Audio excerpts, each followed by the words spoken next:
Hello friends, നമസ്കാരം. Welcome to Sangeetha's food gallery. നമുക്കിന്ന് നമ്മുടെ മലബാറിന്റെ സ്പെഷ്യൽ ഉന്നക്കായ എങ്ങനെയാണ് ചെയ്യുന്നത് നോക്കാം.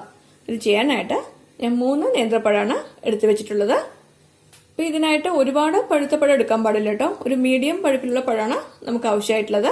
ഇനി പഴത്തിന് 2ആയിട്ട് കട്ട് ചെയ്തിട്ട് നമുക്ക് ആവിയിൽ വെച്ചൊന്ന് വേവിച്ചെടുക്കണം. ഇപ്പോൾ ഒരു ഇഡ്ഡലി പാത്രത്തിലേക്ക് വെള്ളം ഒഴിച്ച് ചൂടാക്കാൻ വെച്ചിട്ടുണ്ട്. ഇനി ഇതിലേക്ക് നമ്മൾ കട്ട് ചെയ്തിരിക്കുന്ന പഴം വെച്ച് കൊടുക്കാം.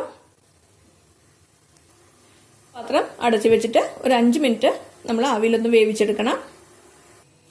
ഇപ്പോൾ പഴം വേവിച്ചെടുത്ത് വെച്ചിട്ടുണ്ട്.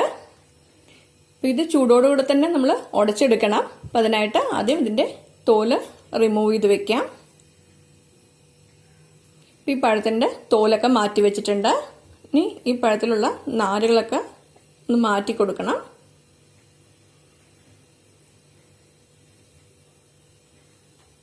ഇതുപോലെ എല്ലാ പഴത്തിൻ്റെ നാരും മാറ്റി കൊടുക്കണം. അപ്പോൾ ഈ പഴത്തിൻ്റെ നാരുകളൊക്കെ മാറ്റി കൊടുത്തിട്ടുണ്ട്. ഇതിനെ 2ആയിട്ടൊന്ന് കട്ട് ചെയ്ത് കൊടുക്കുക.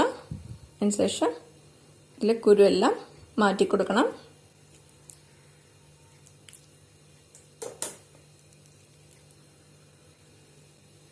ഇതേ രീതിയിൽ തന്നെ എല്ലാ പഴത്തിൻ്റെയും കുരു നമ്മൾ മാറ്റി വെക്കണം. ഇപ്പോൾ ഈ പഴത്തിലുള്ള നാരും കുരുവൊക്കെ മാറ്റി കൊടുത്തിട്ടുണ്ട്. ഇനി ഒരു സ്മാഷറോ സ്പൂണോ എന്തെങ്കിലും വെച്ചിട്ട് ഇത് നന്നായിട്ടൊന്ന് ഉടച്ചു കൊടുക്കണം. ഒട്ടും കട്ടകളില്ലാതെ വളരെ നൈസായിട്ട് വേണം ഉടച്ചെടുക്കാൻ. ഇത് നന്നായിട്ടൊന്ന് ഉടച്ചെടുത്തിട്ടുണ്ട്. ഇനി കൈ വെച്ചിട്ട് നന്നായിട്ടൊന്ന് മിക്സ് ചെയ്ത് കൊടുക്കണം. മിക്സ് ചെയ്തെടുത്ത് വെച്ചിട്ടുണ്ട്. ഇത് ഒട്ടും കട്ടകളില്ലാതെ വളരെ നൈസായിട്ട് വേണം നമ്മൾ കുഴച്ചെടുത്ത് വെക്കാൻ. അതുപോലെ തന്നെ ഇതിൽ ഒട്ടും വെള്ളം ചേർക്കാനും പാടില്ല. ഇനി നമുക്കിതിനെ മാറ്റി വെക്കാം. അതിനുശേഷം നമുക്ക് ഫില്ലിങ് റെഡിയാക്കാം. അപ്പോൾ ഫില്ലിങ് തയ്യാറാക്കാൻ വേണ്ടിയിട്ട് ഒരു കടായി ചൂടാക്കാൻ വെച്ചിട്ടുണ്ട്. ഇനി ഇതിലേക്ക് 2 ടേബിൾ സ്പൂൺ നെയ്യ് ചേർത്ത് ഒന്ന് ചൂടാക്കിയെടുക്കണം. നന്നായിട്ട് ചൂടായി കഴിഞ്ഞു. ഇനി ഇതിലേക്ക് ഒരു 15 അണ്ടിപ്പരിപ്പ് ചെറുതായിട്ട് കട്ട് ചെയ്ത് വെച്ചിട്ടുണ്ട്. ഇത് ചേർത്ത് കൊടുക്കാം. ഇതൊന്ന് വഴറ്റി കൊടുക്കണം. ഈ അണ്ടിപ്പരിപ്പിന്റെ കളറൊക്കെ ചേഞ്ച് ആവാൻ തുടങ്ങി. ഇനി ഇതിലേക്ക് ഒരു 15 ഉണക്കമുന്തിരി കൂടെ ചേർത്ത് കൊടുക്കാം. ഇതും ചേർത്തിട്ട് നന്നായിട്ടൊന്ന് വഴറ്റി കൊടുക്കുക. ഇതൊക്കെ നന്നായിട്ട് റോസ്റ്റായി വന്നിട്ടുണ്ട്. ഇനി ഇതിലേക്ക് 1 കപ്പ് ചിരകിയ തേങ്ങ ചേർത്ത് കൊടുക്കാം. ഇതൊന്ന് വഴറ്റി കൊടുക്കണം. ഒരു 2 മിനിറ്റ് ഇതൊന്ന് നന്നായിട്ട് വഴറ്റിയെടുക്കണം. ഇതിലേക്ക് ഒരു 1/4 ടീസ്പൂൺ ഏലക്കാപ്പൊടി കൂടെ ചേർത്ത് കൊടുക്കുന്നുണ്ട്. നന്നായിട്ടൊന്ന് മിക്സ് ചെയ്ത് കൊടുക്കുക. ഇപ്പോൾ തേങ്ങയൊക്കെ ചെറുതായിട്ടൊന്ന് റോസ്റ്റായി തുടങ്ങിയിട്ടുണ്ട്. ഇനി ഇതിലേക്ക് നമുക്ക് പഞ്ചസാര ചേർത്ത് കൊടുക്കാം. 3-4 ടേബിൾ സ്പൂൺ പഞ്ചസാര ചേർത്ത് കൊടുക്കാം.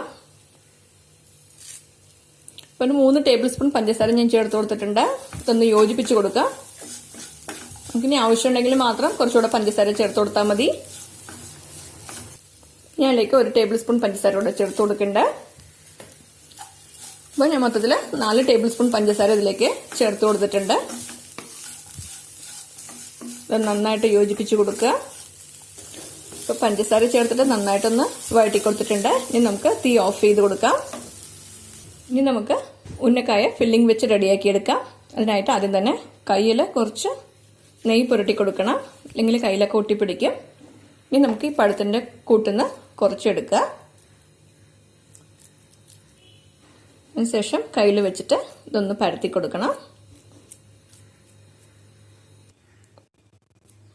പരത്തിയെടുക്കണം. ഇനി ഇതിലേക്ക് കുറച്ച് ഫില്ലിംഗ് വെച്ച് കൊടുക്കാം.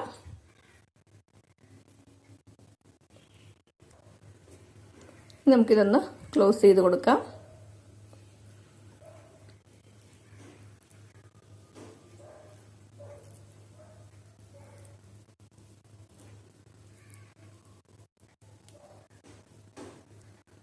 ഇതെല്ലാ വശവും നന്നായിട്ട് ക്ലോസ് ചെയ്ത് കൊടുത്തിട്ടുണ്ട്. ഇനി നമുക്ക് കയ്യിൽ വെച്ചിട്ട് ഉന്നക്കായയുടെ ഷേപ്പിലേക്ക് ഇതൊന്ന് ഉരുട്ടിയെടുക്കണം. ഇതൊക്കെ ഉരുട്ടിയെടുത്ത് വെച്ചിട്ടുണ്ട്. ഇനി നമുക്കിതിനൊരു പ്ലേറ്റിലേക്ക് മാറ്റി വെച്ച് കൊടുക്കാം. ഇതേ രീതിയിൽ തന്നെ നമുക്ക് എല്ലാ ഉന്നക്കായയും റെഡിയാക്കി എടുക്കേണ്ടതാണ്. ഫില്ലിംഗ് വെച്ച് കൊടുക്കാം.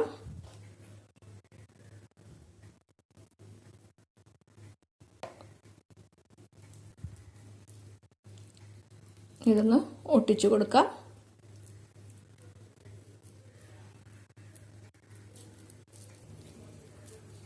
അപ്പോൾ അടുത്തതും റെഡിയായി കഴിഞ്ഞു. ഇതേപോലെ തന്നെ എല്ലാം നമ്മൾ റെഡിയാക്കി വെക്കണം.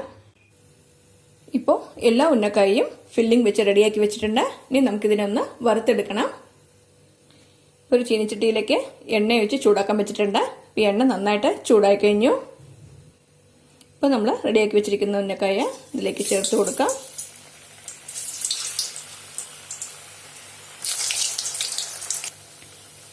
തീ മീഡിയം ഫ്ലെയിമിലാക്കിയിട്ട് വേണം കേട്ടോ ഫ്രൈ ചെയ്തെടുക്കാൻ, ഇല്ലെങ്കിൽ ഇത് പെട്ടെന്ന് കരിഞ്ഞു പോവും. ഇതൊരു ഗോൾഡൻ കളർ ആവുന്നത് വരെ ഇതൊന്ന് ഫ്രൈ ചെയ്തെടുക്കണം. ഇപ്പോൾ കണ്ടില്ലേ, ഇതൊക്കെ ഒരു നല്ലൊരു ഗോൾഡൻ കളർ വന്നിട്ടുണ്ട്. ഇനി നമുക്കിത് എണ്ണയിൽ നിന്ന് കോരി മാറ്റി വെക്കാം. ഇതേ രീതിയിൽ തന്നെ നമുക്ക് എല്ലാ ഉന്നക്കായും ഫ്രൈ ചെയ്തെടുക്കണം. ഇപ്പോൾ നമ്മുടെ മലബാറിൻ്റെ സ്പെഷ്യൽ ടേസ്റ്റി ആയിട്ടുള്ള ഉന്നക്കായ റെഡിയായി കഴിഞ്ഞു. നിങ്ങളെല്ലാവരും ഈ റെസിപ്പി ട്രൈ ചെയ്ത് നോക്കണം. ഇഷ്ടമായെങ്കിൽ ലൈക്ക് ചെയ്യാനും ഷെയർ ചെയ്യാനും സബ്സ്ക്രൈബ് ചെയ്യാനും മറക്കരുത്. നിങ്ങളുടെ ഫീഡ്ബാക്ക് അറിയിക്കും വേണം. Thanks for watching.